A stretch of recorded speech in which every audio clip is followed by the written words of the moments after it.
Hey guys, what's going on? This is Murder Birds, and today I'm bringing you my anime review for Log Horizon Episode 4. Now, I just finished watching the episode, and right off the bat, I want to say that this anime has definitely kept me satisfied since I started watching it. I really did enjoy the substance and content we got in this episode in particular. We got a bunch of new information in terms of classes and things like that. We had some new characters that were introduced and got a little bit of development on as well.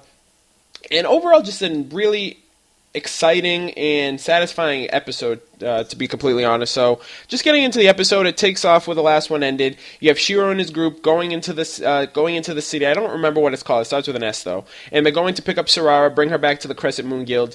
And we got this guy Demikos, who's pretty much a badass. He doesn't really, play by the rules. He does what he wants. He does his own thing. He's fond of PKing and stuff like that. And so they have to pretty much be on their toes when they go in to pick her up. So they go through the city, and they're going through, and they all split up. And as we saw in the last episode, Serara is being protected by this guy named Nyanta, who is a cat person, pretty much.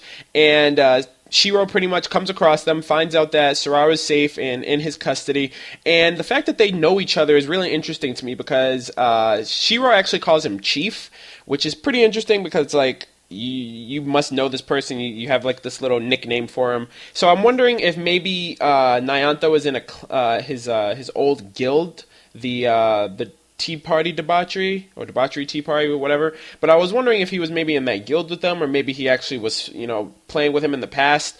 A little bit also about Nyanta is the fact that he is a Catman class, and he's also a swashbuckler class as well. Swashbuckler, oh my gosh, that's going to be really hard for me to constantly be remembering.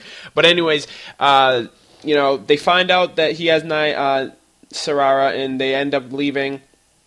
And as they're leaving, Demikos gets wind of this, hey, they got Serara, we're going to go get her, I want her. And I was wondering, I was like, why the hell do you want this little girl? Unless you want her for like your maid duties to do your laundry or something and level her up or whatever and make you food or whatever, I don't see why you want her. And so he pretty much ambushes them at the end when they're about to leave the city, and it turns out that they have to pretty much fight their way through. Now, we got a little bit of information about Demikos as well. He plays the role of a monk character, a monk class, I'm sorry, and the fact that he is really skilled in martial arts, and the fact that he is a guild master. He is the leader of the Brigandias Guild, if I'm pronouncing that right. And the fact of the matter is, he already doesn't play by the rules. He wants Serara for himself, so he's going to do whatever he takes to, to get her. He's got, like, his lackeys on the sidelines that are willing to, help him out if he needs it. So, this is where it got really interesting because of the fact that, Nyanta and Shiroe both know each other, and the fact that we don't know what they are capable of, but the fact that they're just really confident and really high up, and they're saying, hey, Serara, you don't have to worry about this, we'll take them on.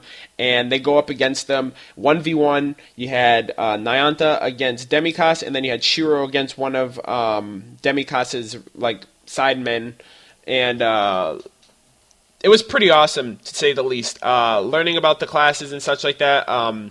Nyanta, one of Nyanta's, the class of Nyanta, which is the swashbuckler, actually has the ability to dual wield, and he dual wields rapiers, and his rapiers are actually able to deal offensive and defensive stat lowering. So the fact that, that doesn't do a lot of damage, he gets a really low HP scores, he's actually able to damage, what really matters when it comes to stats for his opponent, and that was really showcased a lot in this episode because of the fact that, Demikos was definitely getting a big head about the fact that he's really buff, and, he has all this, this raw power, and that no one can stop him. So I really did enjoy that. Another thing about, we find out, about, cooldown times and cast times, and I really do like how this had a big familiarity with the fact of MMORPG element.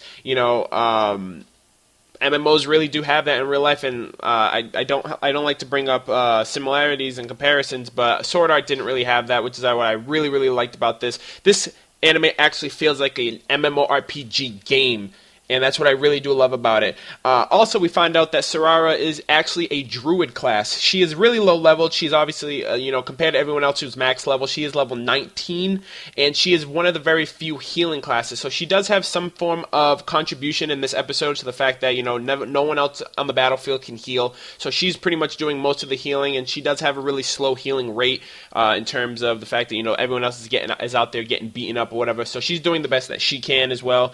She's bringing up that subclass, that maid subclass at level 44, so you got to give her credit for that.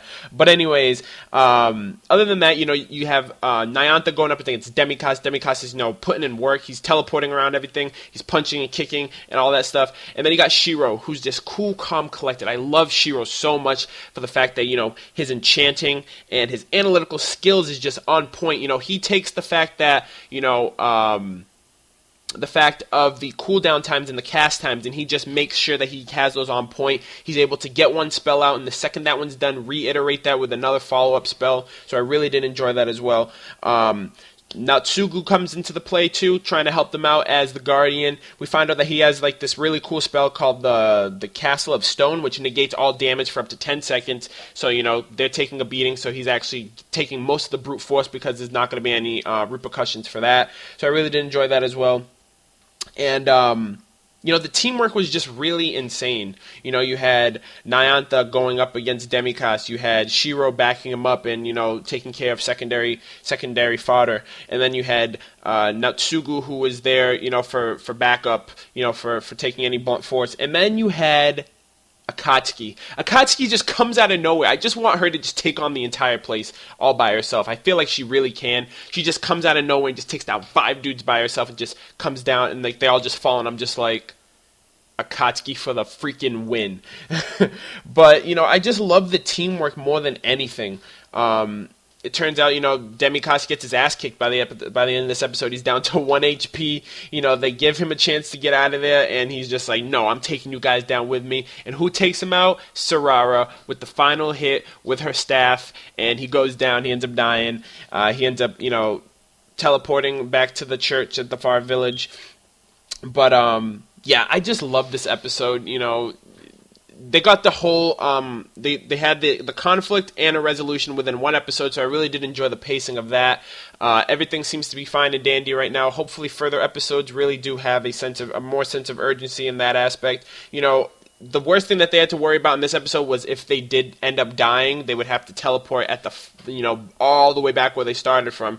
So at that point, you really don't want to die for small things like that. But anyways, guys, those were just the highlights that I really did want to point out in this episode. I really, really did enjoy this episode. Let me know what you guys thought in the comments down below if you guys did enjoy this as well. Also, be sure to like and subscribe if you guys enjoyed my content, and I will definitely chat with you guys next week on the next episode. Thanks a lot, guys, and I'll catch you later. Peace.